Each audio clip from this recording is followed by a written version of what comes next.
My cheating housewife is begging for forgiveness and take her back after not being able to handle the real world. This is my first post, but have been lurking since it all went down. So this is all pretty fresh. Wife of 5 years being together at 13 caught her cheating the first week of May. Found DMs that painted the entire picture. Still burns just thinking about it. She started talking to this guy at the beginning of March, and towards the end of March is when I started to notice the change. Social media selfies were extra, going out to the same club bar more and more. And this is where she met this guy.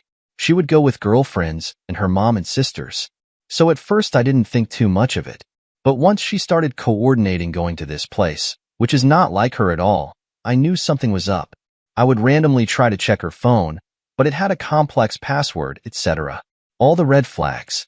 Anyways, a week before I caught her, I called her out on the rift between us because I'm sure all of you have known how a cheater acts. And she said she thinks we need to separate because we're two different blah, blah, blah. So I agree until if she wants to leave, she needs to leave. And we agree that I will give her time to find a place since I have always been the provider. We do have an 11-year-old son, so she has chosen not to work for a long time. Fast forward a week. I find the DMs and confront her through text. All she says is she's come and get her stuff when I'm at work. So she moves in with her sister. No job, no money. We do agree that no matter what, we should share 50-50 with our son. May 4th was the day I caught her.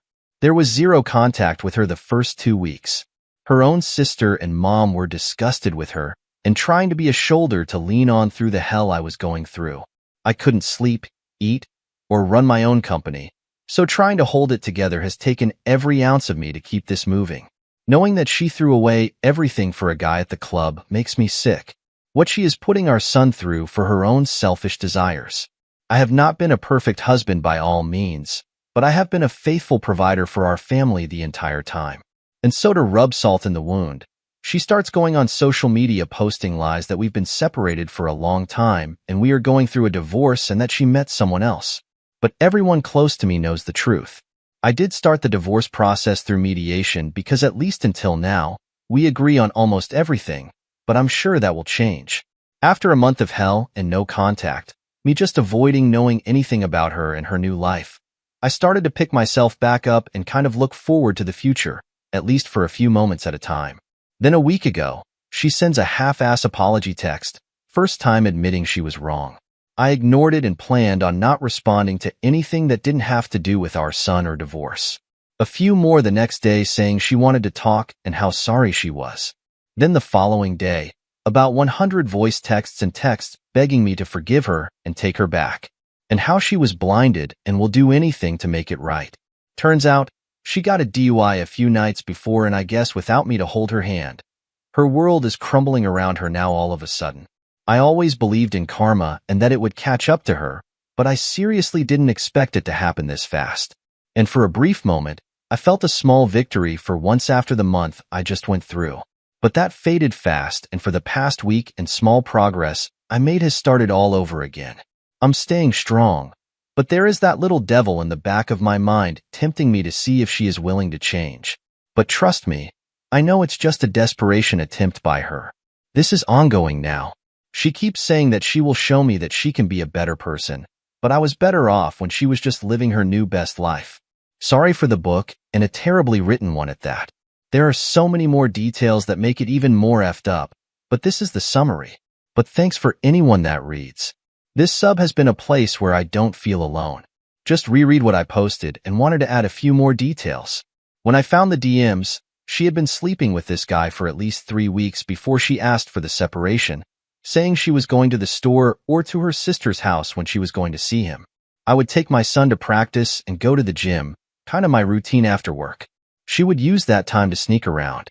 And that's only what I know because Snapchat and Instagram was how they communicated. So God only knows how many other times she lied with Snapchat messages that delete. And also when she first talked about separation or divorce, she said she didn't want anything, house, etc., just 50-50 with her son. But the day before I found the DMs, I reiterated the fact that we cannot live together and be separated through text. She blew up and told me that this was her home and would not leave. And legally, if anyone needed to leave, it was me. Guess she read something on Instagram. Thank God I found her old phone the next day and was able to log into her social media because she uses the same password for everything. I could not imagine what kind of hell she would have put me through without me having concrete evidence. Alright, let's see some relevant comments. My Serious Teaching 30 says, keep your head up, keep moving forward. She has made her choices willingly and deliberately to be in the position she is now in. If you haven't done it already, lawyer up and get this show on the road. Get the evidence you need to prove infidelity. If you're in a no-fault state, you're probably going to be taken to the cleaners money-wise. If you have a joint bank account, take out half so she can't empty it all in a night. Get a counselor for you and your child. You're going to have to make time to get your head right, and you're going to have to protect your child as much as you can from using poor emotional outlets in this extremely stressful time. It will get better. Don't let her bring you back down to her level. If she wants to go out and break her vows by banging strangers from the club, that's on her. If she wants to break the law by getting drunk and driving, that's again her poor choice. If she had a problem with how the marriage was going, there were dozens of acceptable ways to go about expressing those. Infidelity isn't one of them. Good luck. Most of us have been there, and all of us will listen. The Opie replied, thanks for the words of advice. And yes, I live in a no-fault state. Shake my head. She says she doesn't want anything, the house, the business, etc. But I already know that will change and have a lawyer on standby for when that happens. Mysterious Teaching 30 responds again. Get a separation agreement written out, signed, and notarized while she is in an amicable mood. Things will most likely change once she realizes you are gone for good. You should already be getting all the paperwork done and getting ahead of the curve. I know it's tough, but you have to protect yourself from her. You have to think of her as an adversary now. She will be out to get your assets and your mental well-being. Who's Got Ammo has the next comment. Opie, you really need to act fast on covering your ass here. Once she can no longer stand in aisle about any chance she has of you two getting back together so that she can keep her meal ticket in her life, she's going to turn vengeful very quickly. It seems as though her friends and family fostered the attitude your wife had that enabled her to go out and cheat by partying and clubbing with her like she was a single woman. Don't be surprised if one of those same people get in her head about how she was your support system all this time and gave you the son you wanted and yada yada, and how she deserves her half, etc. I recommend that you get a lawyer to draft up an agreement for her to sign and get it notarized or whatever you have to in order to make it binding. Be prepared to keep it in contact with her to string her along until this is done. Possibly be prepared to tell her something to the effect of, I will consider giving us a second chance, but only with a clean slate because our old relationship died when she cheated. And if she's serious about returning home, she'll make D as quick and painless for you all as possible. She deserves nothing for throwing you and everything away. If she goes all scorched earth here, then I imagine the pain you feel staying in contact and trying to remain amicable will pale in comparison to her going all fire and brimstone. Mysterious Teachings 30 has another comment. Exactly. Get the paperwork signed. Get all the evidence you can. Get the child abandonment written down, the clubbing, the wild and reckless behavior. Anything you can use to keep the judge fair to you.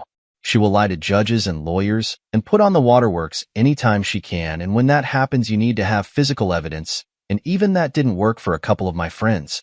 The court system is completely biased in a woman's favor. Our next comment comes from Empty Phylactery. You're getting some gold advice here, Opie. For your and the kids' sake, use it. Once the trust is gone, no holds barred. The Opie responds, very good advice, thank you. I agree I should take advantage of this remorse to get things in writing. Just knowing her, she will change once she knows I'm not wavering. We are in a no-fault state, but do you think if we have things in writing saying I keep all the assets in the house, the court will sign off on it? I know I will have to pay child support and possibly spousal support, which I guess is way more than she deserves. A few lawyers have said I may have to buy her out of the house, even if she says she doesn't want any parts of it. At least not yet. Who's Got Ammo has our last comment. It's hard to say what any judge will do. It's been my experience that courts are biased towards women and mothers, so you are already slightly disadvantaged out of the gate. She can actually lobby on your behalf, though, that she doesn't want these things, which may or may not be accepted by the judge. I'm not going to pretend that this is going to be easy, but I would take inspiration from your soon-to-be ex-wife, the way she so easily lied and cheated on you, and I would lie to her. I would reopen our lines of communication and tell her that while I could never forget what she did, that I think I can forgive her and want to try to move past this together. Yada yada. I would play her like a cheap fiddle to keep her agreeable to all of my terms. Consult your lawyer on the likelihood of you getting a sweetheart deal from the courts if she is also pushing for that. If it seems likely, then I would lay it on her. Maybe a family dinner once in a blue moon, but I'm sorry, it's still too hard because I can't get the mental images out of my head. It was nice to see you again, but it's still hard. I need you to leave again, but I can tell I'm making progress, and I will try to schedule something for us to do together soon. However, you can keep stringing her along with hopes of reconciliation to keep her willing to let you have whatever you want. It's what she deserves.